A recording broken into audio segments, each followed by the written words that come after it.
we saw a tweet talking. It was just some random comment on Twitter, but it really arose our suspicions here. Let me find out who it was. Macho Camacho. So take what they say for however much you want to take it for. But they brought up the question: is this the most talented team Florida has seen since 2009 with Tim Tebow? I thought that was a really good question because you look at some of the teams we've had since 2009 that have been good. 2012, they end up going 11. What was it? 10, 11-2. Yes, yeah, 11-2. So they go 11-2 in 2012. The next time they have a really good year, I mean, 2015 and 2016 were 10-win teams, but that was kind of taking advantage of a bad SEC East. You probably don't get a good team until 2019. And that 2019 team was really good, as well as 2020, which with a defense probably would have been the national champions. I mean, and then since then, last year's team was the best since that 2020 team. But do you think this is the most talented team since Tim Tebow was here at Florida? No, but I do think it's the most talented in a decently long time. I mean, because best and talented aren't the same thing. And I think people do forget Florida landed the number 1 recruiting class in 2010. Like that 2012 team was loaded with 5 stars and future NFL guys, especially throughout the defense. But I think there's an argument. So I'd say probably, I'd say maybe, is it the most talented team since 2012? Yeah, maybe. I mean, because the McElwain teams, like the 15 and 16 teams, some really good players on those defenses, not very balanced, not a lot of offensive stars. I mean, best player in that stretch offensively, like in terms of talent in NFL career, like probably Demarcus Robinson, who's gone on to be like a fine Trey Burton, maybe. That Trey Burton was like even before McElwain, I think. Maybe he was like 10. Oh, McElwain. Like sorry. McElwain. Yeah, sorry, yeah. I was almost named. I might have misspoke and said much. I mean, honestly, there's like 15 and 16 McElwain teams, like not very balanced. I mean, like if you look at Mullen's teams, like was the 2020 offense with Kadarius Toney and Kyle Pitts and Kyle Trask, like and Dameon Pierce, was that better than, more talented than this year's offense? Like maybe. I think you could make an argument that this is the most talented roster since 2012. And I think you could make a pretty strong argument as well that it's the most well-balanced roster since the Tebow era. Because even that 2012 roster was kind of lacking offensively. Like, I think when you look at the starting level of this team, it's about as well-rounded talent-wise as Florida's had in a pretty long time. Yeah, I think you can make the case that most well-rounded team. I mean, looking at the 2020 team, you get past Kyle Trask, Kadarius Toney, Kyle Pitts, Grimes was good, Dameon Pierce was good, although the O-line was like really bad. So the running game you couldn't see too much of. But there's like 5 names on offense you can mention. But then the rest of them, I mean, Shorter was solid. Copeland didn't really do anything. Weston Weston just got signed as a special teams player. Oh, did he? So can't really say much there. Yeah. I missed that. But then you look at the defense. I mean, Ventrell Miller's getting playing time in the NFL. But then after Ventrell Miller, I mean, Kyer Elam's been not that good with the Bills, sadly. James Houston ended up being pretty good, but after he transferred away, he's got a good season last year in the NFL, I'm pretty sure. Yeah, and then after James Houston, it's like Gervon Dexter's good as well, but that was also his freshman season, so he didn't contribute. He never really contributed as much as we hoped he would at Florida, but you know what I mean. So really, it was like 9 players on that team, including freshmen, that were that talented, that were that good as players. Yeah. So, I mean, look at this team on offense. You're looking at Lagway as a guy that people see as a number 1 pick possibly in 2027. I mean, how good is the running room? Jaden Ball, how do you compare him to Dameon Pierce and Jacoby Jackson? I mean, Pierce obviously was a 4th-round pick, and injuries in the NFL, some success, but I mean, I'd compare them similarly to Jaden Ball and Jacoby Jackson. Then the wide receiver room, I mean, you have a lot of talent there, but are you going to get better production than you got with Toney, Pitts, Grimes, that you have with Sturdivant, you have with both Trey and Dallas Wilson, Aiden Mizell? the offense probably, I mean, the receivers were definitely better in 2020. We'll see how they end up playing. Van Jefferson was not on that another 2020 one. team. Oh, you're right. Yeah, He he was was on in 2019. He was on he was like, but 2019 had a lot of those guys. Like Van Jefferson was a part of that era of talent. Yeah. Yeah. And then, I mean, the defense, we have a lot more names on defense. I mean, and the offensive line. I think top to bottom, this team is more talented, like pretty clearly, I'd say. But coaching, Dan Mullen's offense was a big factor in that. And the top heavy, I mean, Kyle Trask and Kyle Pitts were were in the top 10 of the Heisman. Trask was a finalist, and Kadarius Toney was a first-round pick. Are we going to have 2 top 10 players in the Heisman? Are we going to have 2 first-round picks on this team?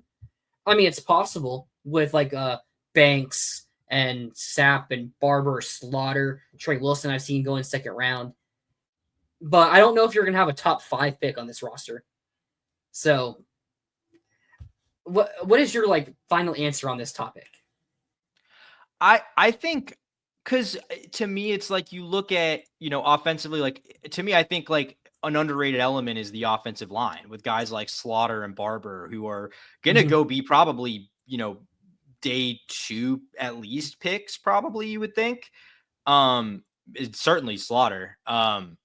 And then the run game with the receivers, and then kind of throw in the fringe 5-star talent in Dallas Wilson. A thing, Florida hasn't had 5-star receivers in a long time, and Vernell Brown obviously too.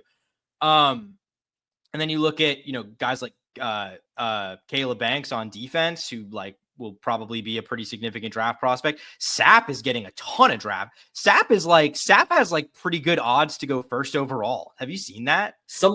I saw someone made a consensus of like a bunch of 2026 mock drafts. Banks was 26, Sapp was 28.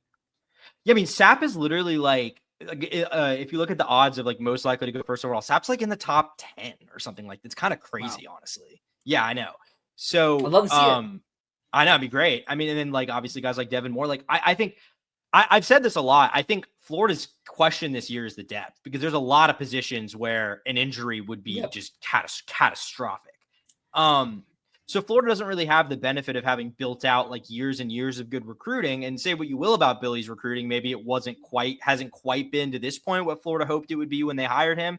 But they have now stacked, I mean, 2 of the best classes Florida's seen in a pretty long time together with each other. So the talent level on the team is pretty high. You're not dealing with these kind of middle of the road classes with a lot of 3-stars playing key roles like you were for certainly the Mullen era, and even kind of back for the McElwain era. So, I mean, I'm willing to say most talented since 12, 13, 14, like that kind of late McElwain recruiting. I think it's about as talented as it's been since then. And like talking about balance, I think probably most balanced since 2009, honestly.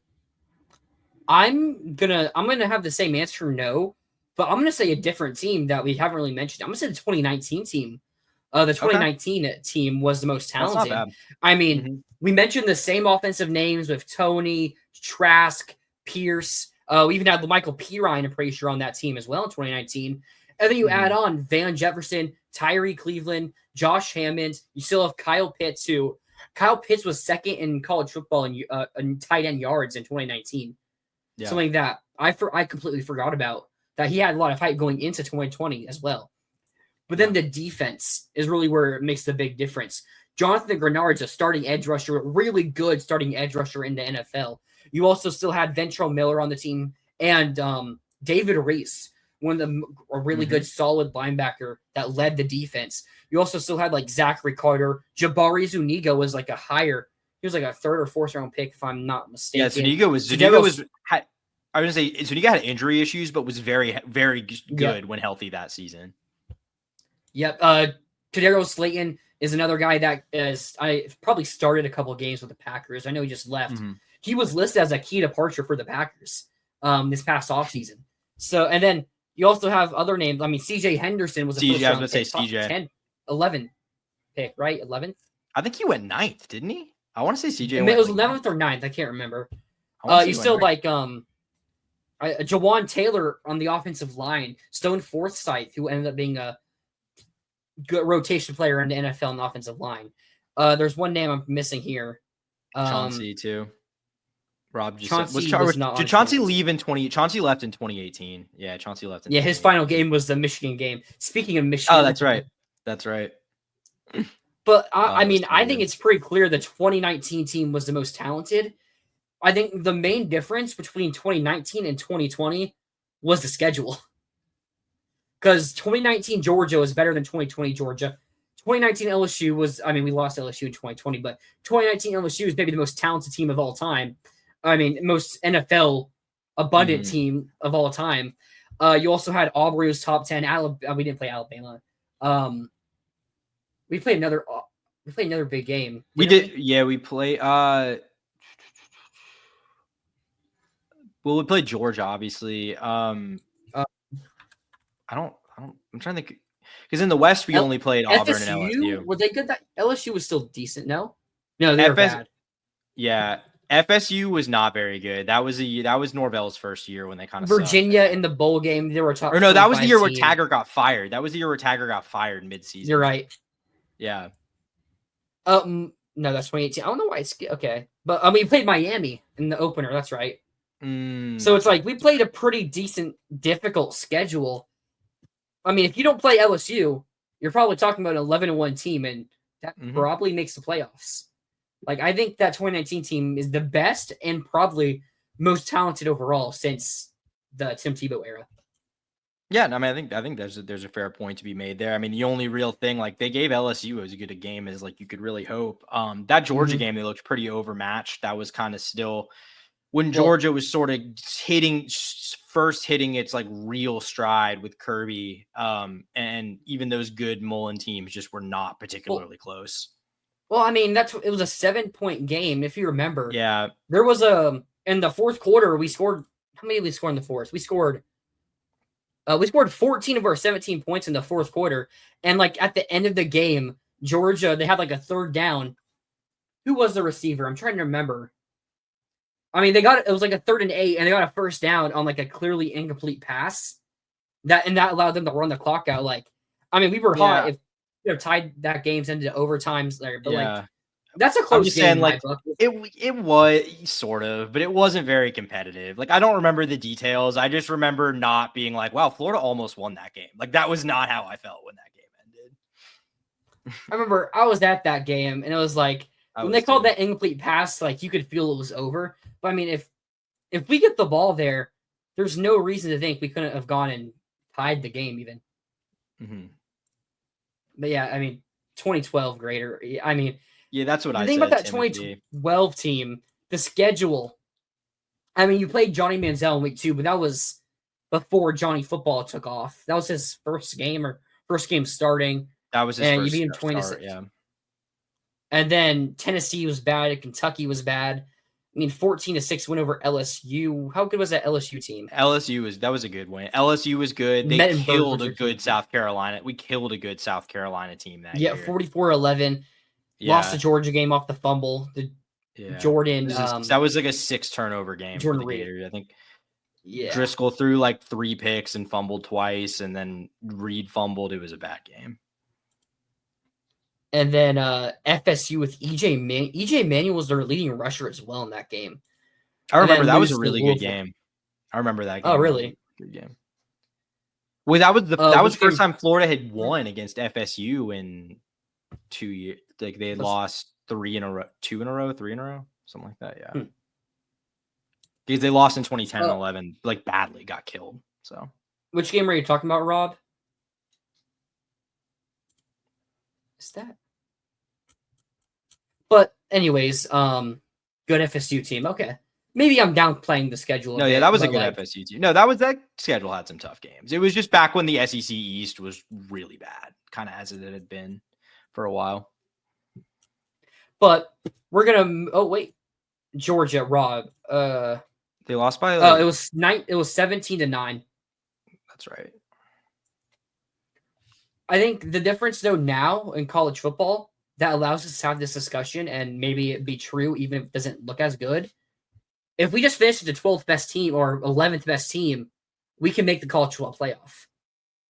And if you make the playoff, I mean, do you prefer a season where you finish with 11, make the playoffs, and we'll just end it there? Or you prefer 2019 or 2020 where we miss out on the playoffs, but we finish like 7th or 6th?